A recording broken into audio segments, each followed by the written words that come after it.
Market update, well, Tesla update here on the 16th. Just going to go over Tesla for now. But looking at the heat map, we have Apple almost down 3%, which if you watch the market update video, I talked about Apple dipping down to 205 to 210. Maybe they're going to do it before the Fed. That'd be pretty bullish. NVIDIA, a little bit of a dip. Amazon, and then Tesla is down here. So let's get into Tesla. So in previous videos, I had a few different counts that were possible. I think this ascending wedge is starting to look like it is invalidated now. The reason why, this would need to be an impulse down. We got an impulse here, corrective move. This should be an impulse, but it ended up being a corrective move if you go down on smaller time frames. So I don't think this ascending wedge makes much sense anymore. I also don't think it makes much sense for this to be a first wave or for us to come all the way down here to like 210, 211. What does that leave it up to? What is the only possibility here that I see? It looks to me like this is probably still a WXY move, but it ended right here. A little bit different than before. I was saying this, and then I was saying A, B, C, but this would have to be an impulse, so it's not an impulse, so we can rule that out. So now it makes more sense that this was the end of the X wave. So a running flat here. And then we get a corrective move up, which is completely fine for an A wave. And we are currently in the B wave. So I would expect this B wave to last potentially all week. But it could end up being a WXY move within this ABC. So a lot of different possibilities.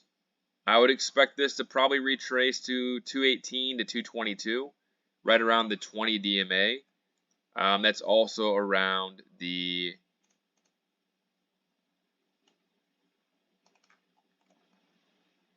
.5 retracements at 221, the 0.78 all the way down here at 215. There is a demand zone between 216 and 217 that we recently hit and bounced out of.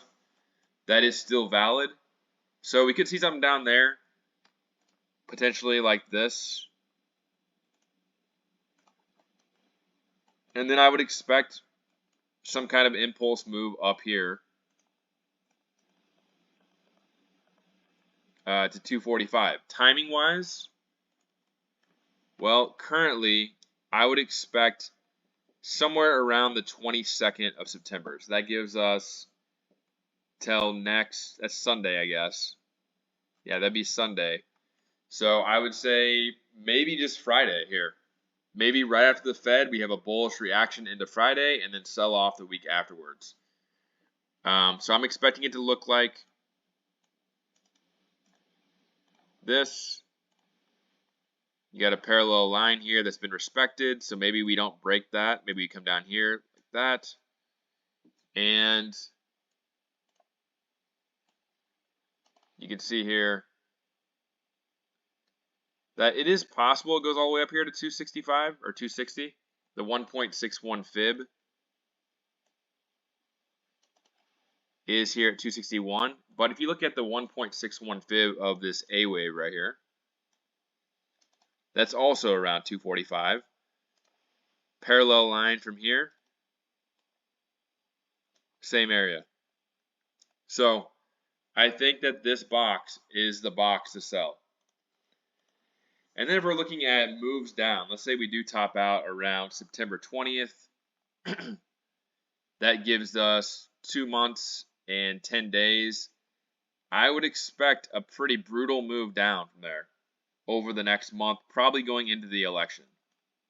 So, again, I guess it's possible too you get something like this, but I don't think so. You could get a bigger B wave and then a move like that.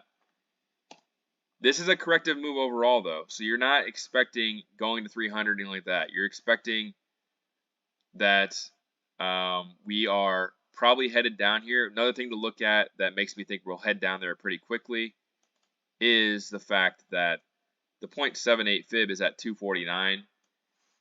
So if we've already hit the 0.78 fib, what point would it, or what sense would it make for us to come down here and then go higher? Instead, it makes more sense, whether this is corrective or impulsive. It kind of looks impulsive to me. Makes more sense to finish this off down here at 160. So that's still my number one possibility for Tesla over the next 3 to 4 months. We'll see how quickly it plays out. If something changes, then I'll update you, but I think buying around 160 is going to be a possibility in the next 3 months. And I think that that's going to make you a lot of money because I think we're going much higher after that. So that's it for this Tesla video. Quick update. And I'll update you here closer to the Fed. We got the Fed on Wednesday. Everything else is a little bit down and pretty much flat. Kind of a boring day. It's probably going to be like that into the Fed. Maybe on Wednesday we start getting a little bit more volatile though.